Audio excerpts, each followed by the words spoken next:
মানুষের সবচেয়ে বড় চিন্তার বিষয় হলো, মানে বড় ন্যায়ের বিষয় হলো, ভালো চিন্তার বিষয় হলো তার এই বিবেক।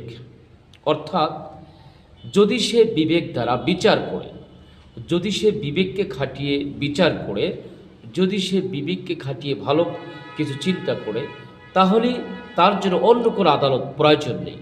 বিবেকটি হলো সবচেয়ে বড় আদালত।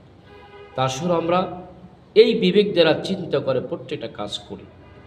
আমি বুঝলাম এইভাবে আমি যদি ঘরটা নির্মাণ করি তাহলে আমি শান্তিতে থাকতে পারবো, সুন্দর একটা ঘর হবে। কিন্তু আমি কি এই জিনিসটা ভাবলাম না যে চিরস্থায়ী যে জগৎটা, এর জন্য তো আমার কিছু দরকার আছে করা। অতএব এই বিবেক দ্বারা চিন্তা যদি করি যে আমার আসলে ওখানের জন্য কিছু করণীয় দরকার, তাহলে মানুষ এলোপাতারি চলতে পারে না। আসলে আমরা নিজে ভালো পথে চলি, অন্যের জন্য ভালো পথে চলে, সেজন্য অন্যকে উদ্বুদ্ধ করি। আল্লাহ আমাদের সকলকে সহি বুঝ দান করুন।